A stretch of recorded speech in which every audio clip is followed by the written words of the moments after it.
Muitos me perguntam por que eu devo estudar o judaísmo antigo para entender a minha fé se eu sou cristão e não judeu. É uma boa pergunta.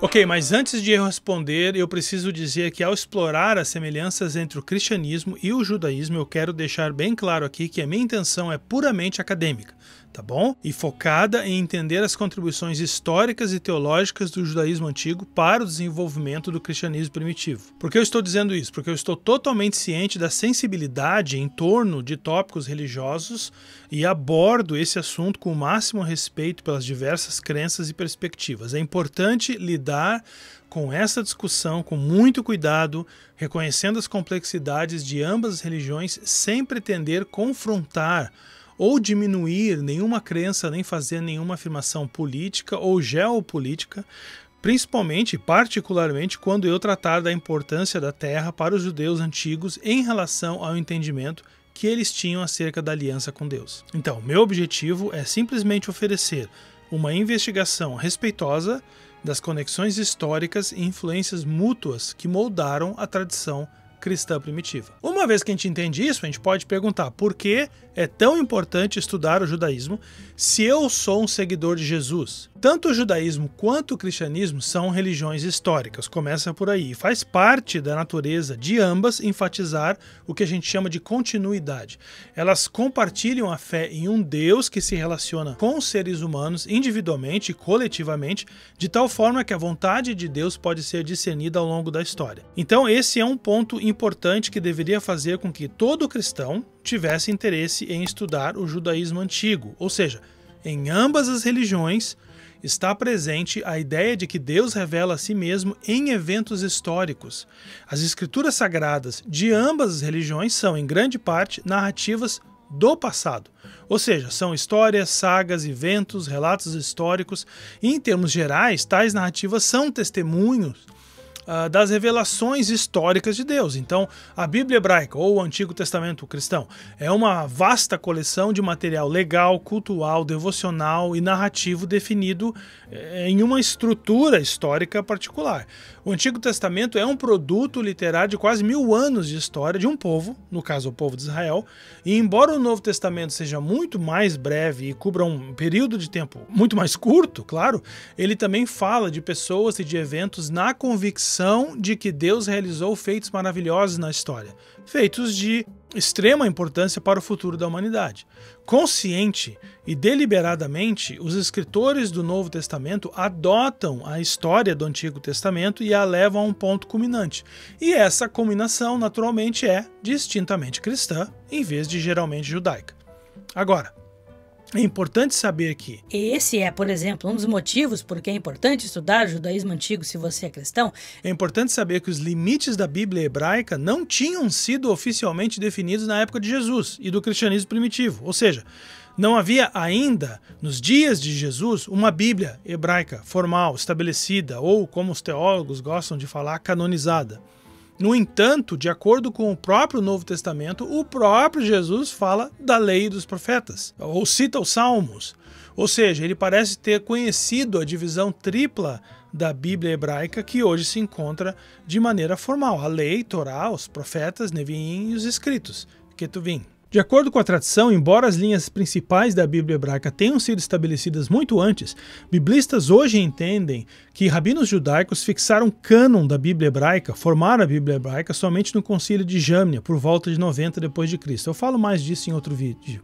A maioria das igrejas protestantes aceita esse cânon bíblico, outras igrejas, principalmente a católica romana, por exemplo, aceitam como canônicos os livros apócrifos ou deuterocanônicos contidos no que a gente chama Septuaginta. Em outro vídeo eu falo sobre a diferença entre essas versões, tá bom? Você encontra o link para esse vídeo na descrição abaixo. Eu entendo que todo cristão deveria conhecer, mesmo que não de maneira aprofundada, alguns temas que são importantes dentro do judaísmo antigo, ou judaísmo do primeiro século, ou ainda, como os scholars preferem dizer, judaísmo do segundo templo. O primeiro tema diz respeito à relevância da tradição para o judaísmo antigo e, consequentemente, para o cristianismo primitivo e também o cristianismo, claro, nos dias de hoje. O judaísmo antigo era uma religião de revelação, uma religião de história e uma religião de um livro. E, como tal, era uma religião impregnada de tradição. Uma tradição pela qual Israel se identificava e se entendia como um povo distinto e escolhido, o povo do Senhor. Além disso, grande parte da literatura do Antigo Testamento, das tradições escritas e orais que se desenvolveram a partir dele, eram entendidas como orientações divinas, destinadas a regular a resposta de Israel aos cuidados de Deus. Então, se você ler os 10 mandamentos, ou o Decálogo, ou as 10 palavras, nos livros de Êxodo, capítulo 20, e Deuteronômio, capítulo 5, você vai encontrar Deus dizendo: Eu sou Yahvé, teu Deus, que te tirei da terra do Egito, da casa da escravidão, não terás outros deuses diante de mim. Agora, qual a importância disso? A estrutura básica da lei do Antigo Testamento mostra que o ensino acerca do que Deus fez deve levar à compreensão acerca do que o povo deve fazer na resposta. Exatamente por isso, os líderes religiosos judeus nos dias de Jesus estavam tão preocupados em fazer com que as pessoas pudessem não apenas conhecer, mas também cumprir o que estava escrito nessa lei. E esse tema da tradição estava ligado a outro tema também muito importante, o templo. Parte da obediência à lei era a percepção de que Deus era merecedor de uma adoração digna, sincera, honesta, realizada com fidelidade, e o centro dessa adoração na época de Jesus era o Templo de Jerusalém. O coração do templo era o altar do sacrifício, onde os sacerdotes ofereciam sacrifícios a Deus. E até a sua destruição pelos romanos em 70, conhecido como a primeira revolta judaica, o templo serviu como ponto focal de adoração judaica. Não há como negligenciarmos a importância do templo para a existência do judaísmo do primeiro século, porque o templo era considerado o centro do universo não apenas porque era o lugar da habitação divina, mas também porque era o lugar onde os últimos dias seriam consumados. Deus estabeleceria o seu reino, assim eles acreditavam, de maneira definitiva, primeiramente no templo. Além disso, o templo era basicamente o calendário do povo judeu, porque a partir do templo, o tempo era estruturado, tanto por meio de sacrifícios diários quanto de festivais sazonais, Pessah, que é a Páscoa, Shavuot, Pentecostes, Sukkot, Tabernáculo, Yom Kippur, expiação. O judaísmo antigo era muito cuidadoso, muito sensível acerca de tudo o que acontecia ou pudesse acontecer em relação ao templo. Qualquer violação do templo pelas autoridades romanas ou qualquer outro povo, era suficiente para causar uma grande, enorme revolta. Agora, existe outra grande instituição religiosa judaica que é também um dos principais temas do judaísmo antigo: a sinagoga. Havia apenas um templo em Jerusalém, mas havia muitas sinagogas. Mas quando surgiram as sinagogas?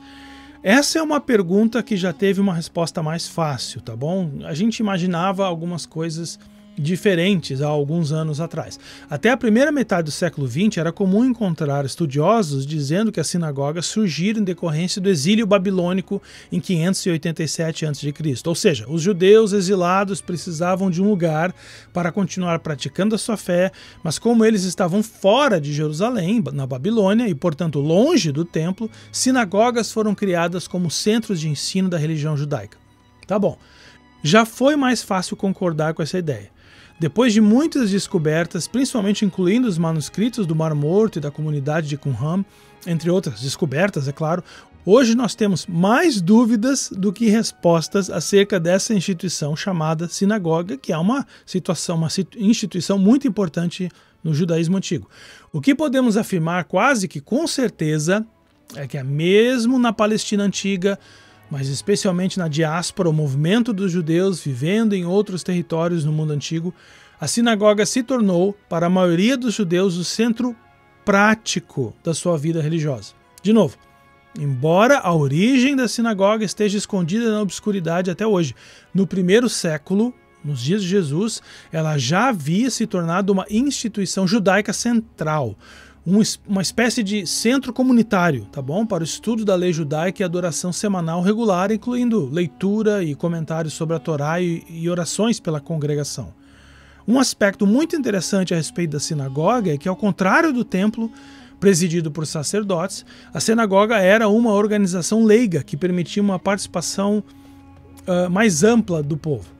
como a leitura da Torá feita por Jesus na sinagoga. Você encontra isso no capítulo 4 de Lucas. E o uso extensivo de sinagogas por Paulo em seu trabalho missionário. Você vê isso em Atos capítulo 18. Agora, há um tema no judaísmo antigo que era considerado uma verdadeira instituição que não se deve ser negligenciado se quisermos entender também as origens do cristianismo.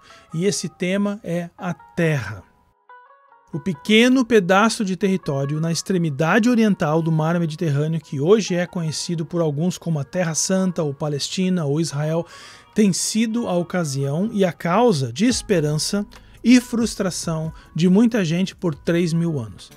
Pelo menos desde os dias da monarquia davídica, a terra era considerada uma promessa e um presente de Deus para o seu povo. A promessa remonta aos dias dos patriarcas Abraão, Isaque e Jacó, que habitavam dentro e ao redor da terra, mas não a possuíam. Interessante isso, você pode ver isso em Gênesis, começando pelo capítulo 12. No entanto, o povo de Israel acreditava que Deus havia prometido a terra a eles, e nessa fé o povo tentou ocupar e defender essa terra. No entanto, eles nunca conseguiram descansar tranquilos na terra. Se você gosta de história, você entende isso, você consegue perceber isso. Sempre sujeito a ameaças, ataques frequentes, sentiam-se seguros apenas quando nações vizinhas mais poderosas estavam momentaneamente fracas ou olhando em outras direções. No final do século 8 a.C., os territórios de todas as tribos de Israel, exceto Judá, foram invadidos pelos assírios. E menos de 1,5 século depois, os babilônios então invadiram também Judá, ou a Judéia, como os romanos chamavam o lugar, e sitiaram Jerusalém e a derrubaram. Em 587 a.C., portanto, o reinado davídico chegou ao fim, e muitas pessoas foram deportadas para o cativeiro babilônico.